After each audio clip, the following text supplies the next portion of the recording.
Good morning. I'm Reverend Linda Susan Ulrich, and this call to worship is called For All the Mothers.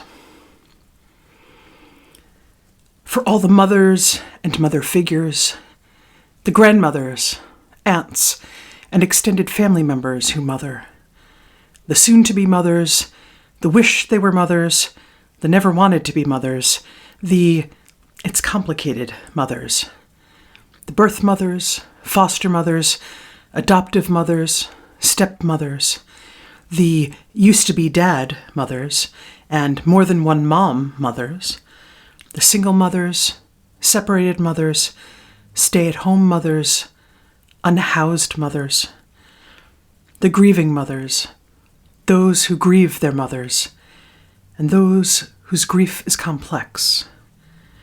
For all the communities that mother, and for all who depend on the Great Mother, you are held and beloved. Welcome to this sacred time together.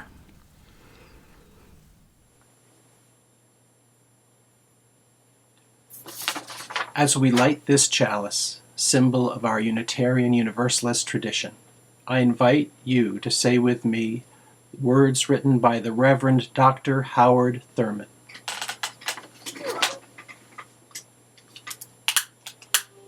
In the quietness of this place, surrounded by the all-pervading presence of the holy, my heart whispers, keep fresh before me the moments of my high resolve, that in good times or in tempests I may not forget that to which my life is committed. Keep fresh before me the moments of my high resolve. Well, good morning, and welcome to this online service of the Unitarian Society of New Haven. My name is Jim Peters, and it's my pleasure to serve as your worship associate today. If any of you watching found us this Sunday morning for the first time, or after an extended absence, please know that you are welcome here in this beloved community. We may be socially distant, but we are emotionally and spiritually and wholeheartedly present with and for each other. We are apart, but we are not alone. We may be wearing masks, but we see each other, and we are seen by each other. As the earth around us erupts with new green life, as buds become blooms, become leaves, know that we too are alive and growing and ever-changing. Hold tightly to hope, dear friends. Know that love connects us, our USNH community sustains us, and our shared commitment to this planet and all living beings unites us. We are apart, but we are not alone. Everyone is invited to be together virtually in the online chat room after the service. This morning, it's a special joy to welcome back the Reverend Linda Susan Ulrich, who has been chosen by our search committee to be our next settled minister. And as you'll be reminded at the end of the service, today is the day of our congregational vote to call our next minister. Please cast your online vote today. So let us take a deep breath in and out.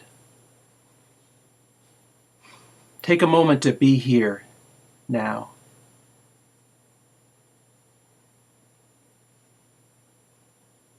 And let us continue our worship together. Our opening hymn is number 317, We Are Not Our Own.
All aboard!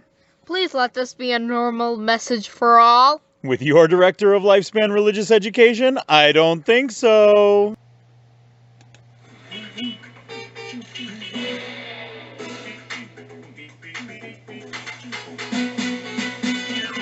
Cruising Hartford Turnpike, you never know just who you'll meet. The doors are wide open and good people are there to greet. Open hearts and minds is what brings us to this place. Love and hope and laughter are a light on every face on the Welcome You bus. Navigate the social hall, Welcome You bus. Worship open to all on the Welcome You bus. Hop on the Welcome You bus. Today on the Welcome You bus, with all of us still staying at home, it's a great time for Ms. Frazzled and the class to take a look at the Welcome You bus itself and what makes it grow and get stronger.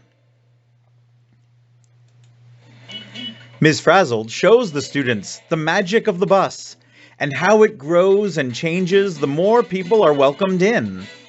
First, the Welcome You bus opens its doors to all and offers a safe journey to anyone, regardless of their size, shape, color, gender identity, background, abilities, age, or whom they love. Ms. Frazzled explains that the magic of the bus depends on how well everyone on board does this, and talks about how, when someone is made to feel unwelcome, the bus itself shrinks and loses its ability to transport us forward. One of the students asks, "Is it enough just to open the doors of the bus and welcome everyone in? What happens once we're inside?" "Oh, that is the most important part of the journey," replies Miss Frazzled. "Once different people are on board, it becomes all of our job to get to know them and what makes each person unique and special. It is up to us as a community to actively look for ways we can grow and change together, listening and hearing everyone's voice and everyone's true self in their own words. By listening and co-creating our beloved community, the Welcome You bus grows and rides into tomorrow with wings as much as wheels. Won't you please join me now on the Welcome You bus? Blessed be. Good morning. My name is Frida Masdu, and I'm speaking on behalf of the Immigration and Refugee Task Force. Our task force approach is to listen to the community groups that advocate for immigrants and refugees, to partner with them and follow their lead. We look for ways that members of the congregation can participate also. As we well know, immigrant communities in America are suffering under current federal policies. I can speak to that because I was once a refugee from Cuba.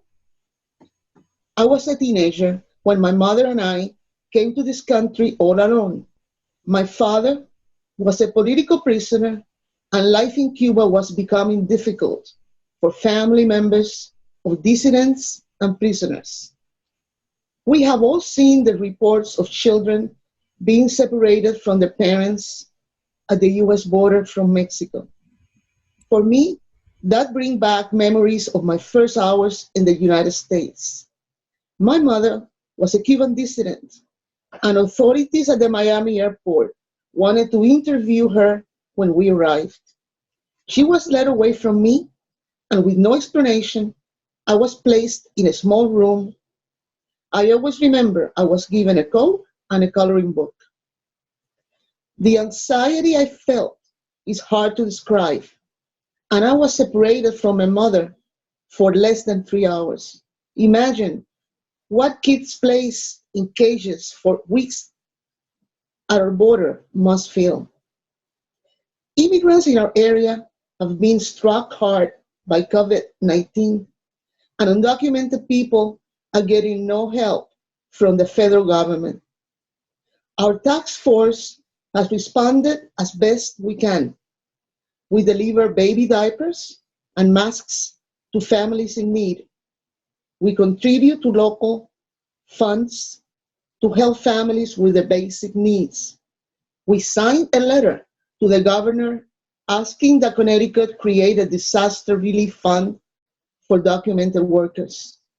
Now, during this pandemic, it's a good time to reflect on how vulnerable and interconnected we all are. COVID-19 does not know whether we are legal, whether we have legal status or not. Let's remember our common humanity, our independence, interdependence, and continue to support all our brothers and sisters. Thank you. I invite you into a spirit of meditation, prayer, or contemplation of ultimate things.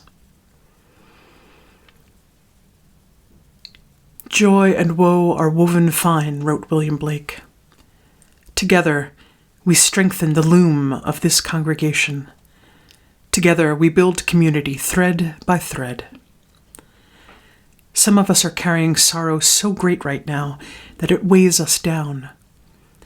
Some are bubbling with joy so great that it overflows into the world. Let us bear witness to the full range of this human experience we share. Happy Mother's Day to all.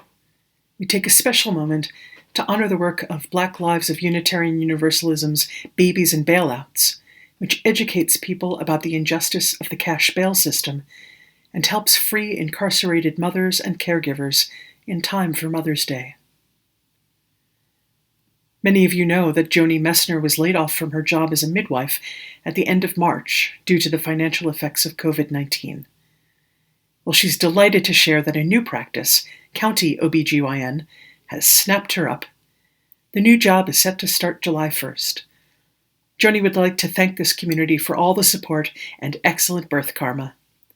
Her new colleagues are fabulous, and the job promises to be a wonderful fit. Carol Wade writes that Dan Wade is in the ICU at Yale New Haven Hospital with congestive heart failure and pneumonia. Positive thoughts and prayers would be appreciated. In this sacred circle, we honor all the joys and sorrows that have been named, as well as those that remain unspoken in the silent sanctuaries of our hearts. Blessed be.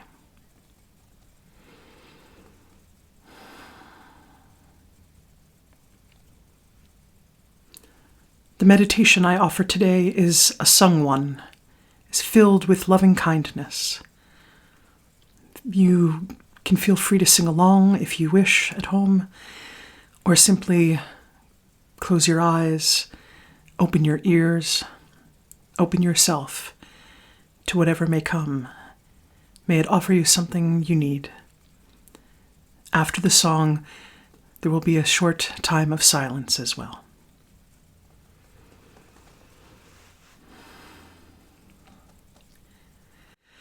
May I be filled with loving kindness. May I be well. May I be filled with loving kindness. May I be well. May I be peaceful and at ease. May I be whole. May you be filled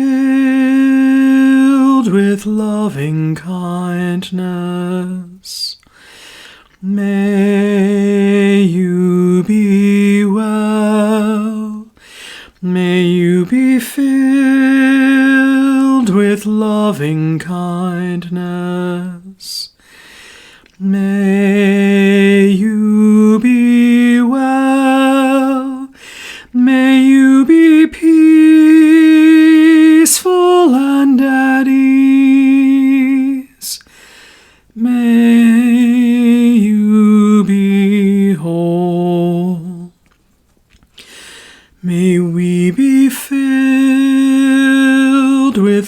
loving kindness.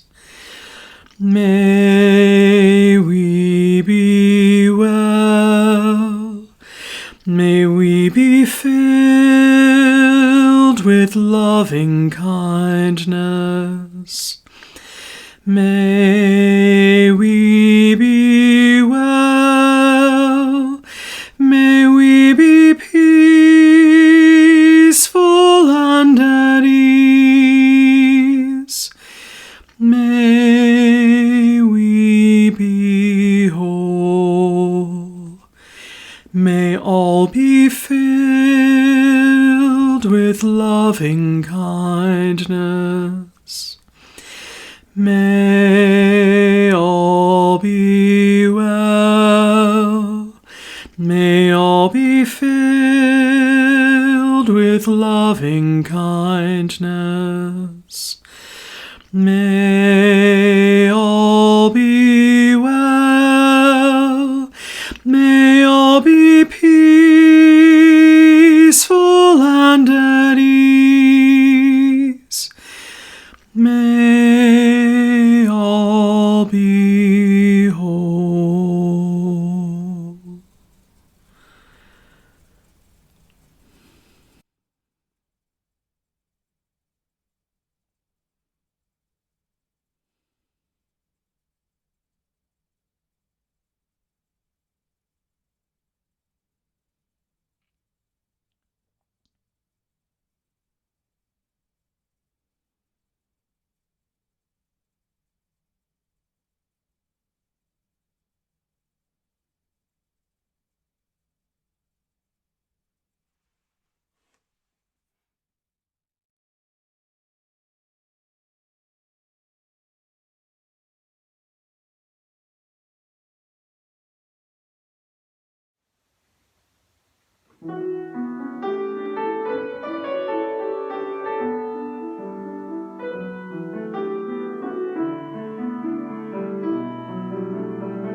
Good morning. My name is Sophie Twerkowski. I am recording the stewardship message in front of this beautiful redwood tree because it represents to me hope, generosity, and love. Hope because of its capacity to evolve from dormant to an exquisite beauty.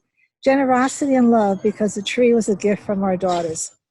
Hope, generosity, and love also describes our stewardship campaign.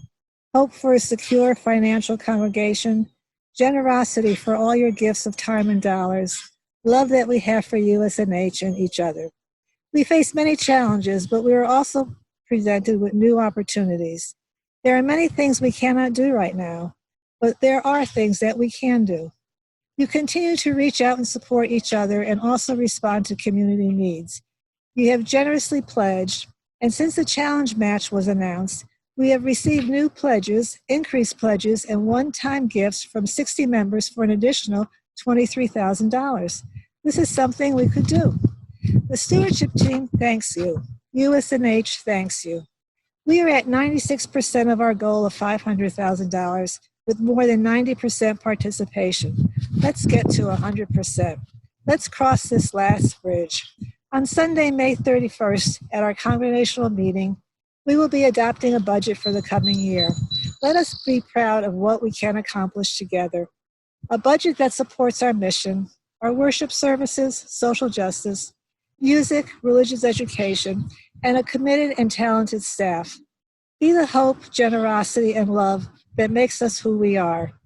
All pledges and gifts are important and greatly appreciated. Thank you. We have come to the place in our service where, if we were together in the sanctuary, the offering plate would be passed among us while beautiful music would fill the space around us. We are not physically together, and passing a plate hand to hand seems so 3 months ago, doesn't it? So while beautiful music plays, I invite you instead to consider navigating to the USNH website and making a donation or a pledge. Your support is needed now and appreciated now as deeply as ever.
This morning's reading is the poem The Low Road by Marge Piercy.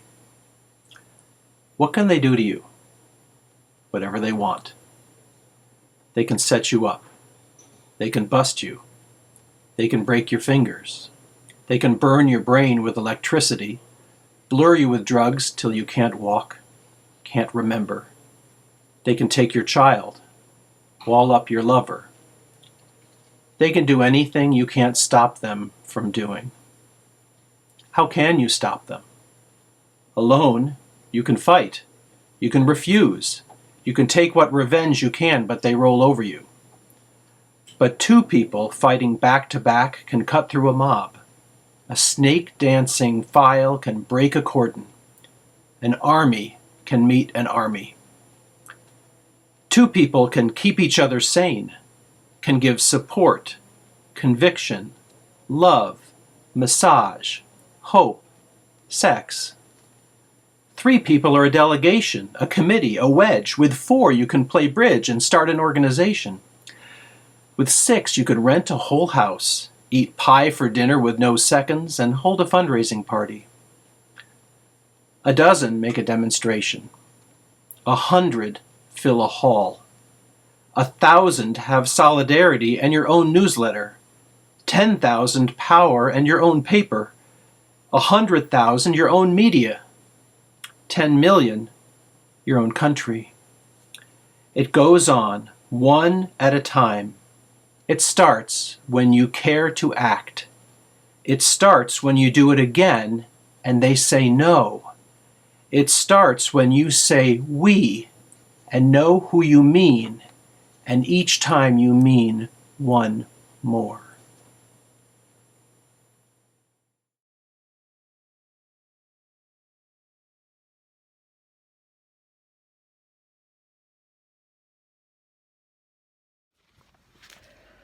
We go walking in the dark. We go walking out at night. And it's not as lovers go two by two, to and fro, but it's one by one. One by one in the dark, we go walking out at night. As we wander through the grass, we can hear each other pass, but we're far apart. Far apart in the dark, we go walking out at night. With the grass so dark and tall, we are lost past recall if the moon is down. And the moon is down. We are walking in the dark. If I had your hand in mine, I could shine like the morning sun, like the sun.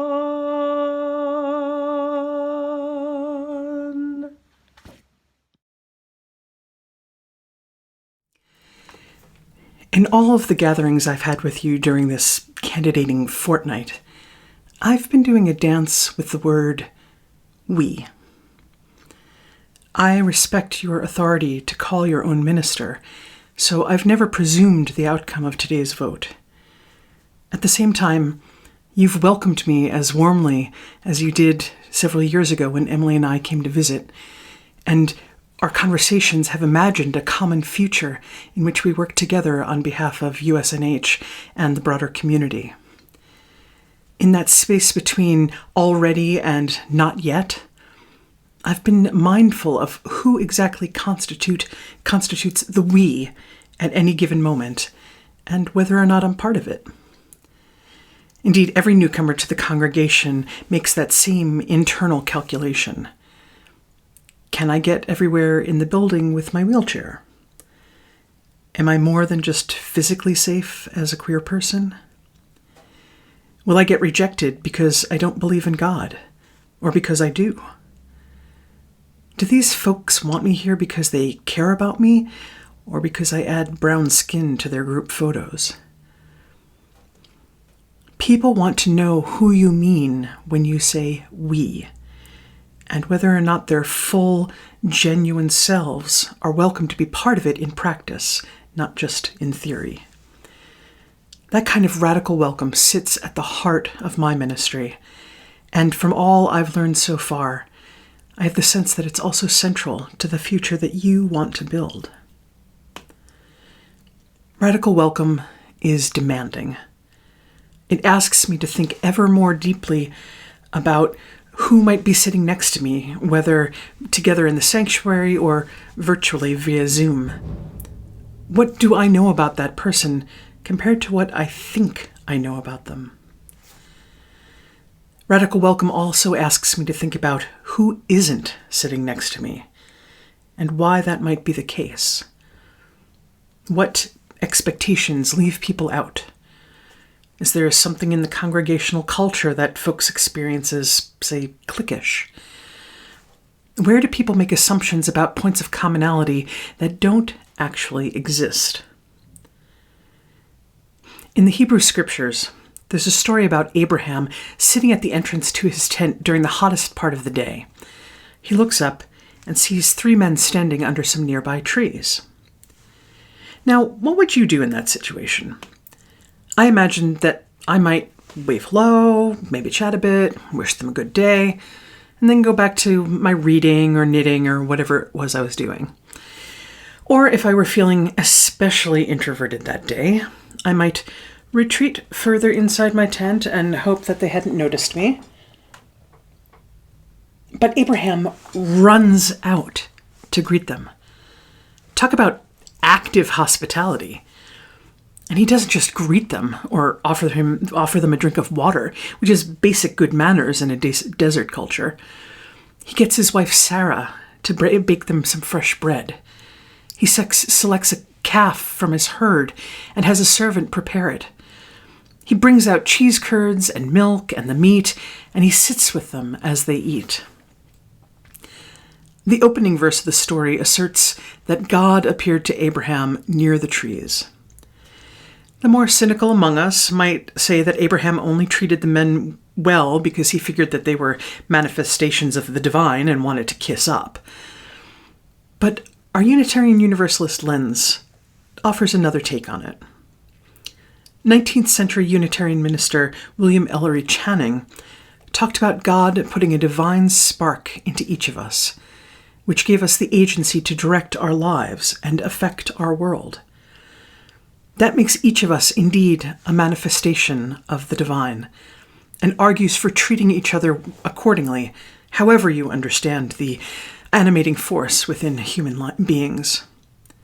We welcome the stranger because they, like us, contain a spark of life worthy of respect and care. Gordon McKeeman, a 20th century Universalist minister, said, "Universalists believe that all of us are going to end up together in heaven, so we might as well learn how to get along now." If, as our Universalist roots teach, there's a love that will not let us go, a love that embraces us no matter what, how can we become manifestations of that love? Now, we're all just human beings, which so fully living into that kind of love will always be aspirational. Because let's face it, people can be a pain in the tuchus. They can be frightening and frustrating.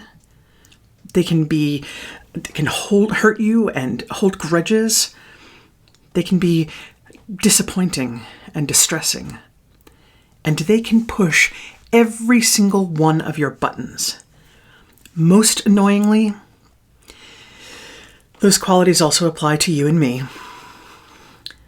But when you live radical welcome, you're open to and curious about all of who someone is, not just the parts that impress or intrigue you, but even the parts that push your buttons. And as you do that for others, it becomes easier to explore your own strengths and foibles with curiosity rather than shame. It makes room for growing into more of the person you want to become, or the congregation you want to become.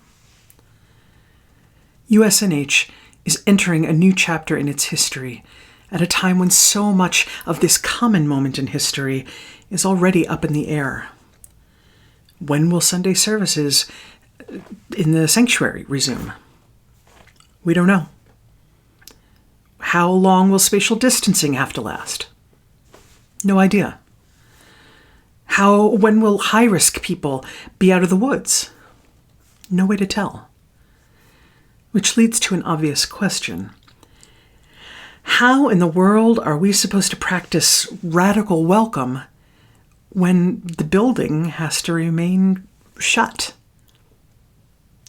Strangely enough, I do actually have some ideas about that one. Start wherever you are. When you encounter someone at the grocery store, stop and notice the stories that your brain starts to tell yourself about them, whether good, bad, or simply informational. Then ask yourself whether you actually know what's true. For example, when you see someone in messy clothes, do you think slob? Harried parent? Depressed person who scored a victory in getting out of bed? I find that my heart softens when I question my assumptions about someone else's behavior. You can also ask yourself, what stories come up when you think about USNH? What do you notice? What's true versus assumed? Are there places where your heart needs softening? Who do you mean when you say we? Radical welcome may bring changes that are difficult or uncomfortable or even painful sometimes. But when we open ourselves to them, we also open ourselves to healing and love and possibility. We open ourselves to each other's divine spark and the way it can brighten and transform our own. It starts when you care to act, writes Marge Piercy. It starts when you do it again after they say no. It starts when you say we, and you know who you mean, and each day you mean one more. Whatever the results of today's vote, let's keep making that we ever wider. Amen, and blessed be.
As our time together draws to a close, I invite you to join me in the words used to extinguish the chalice.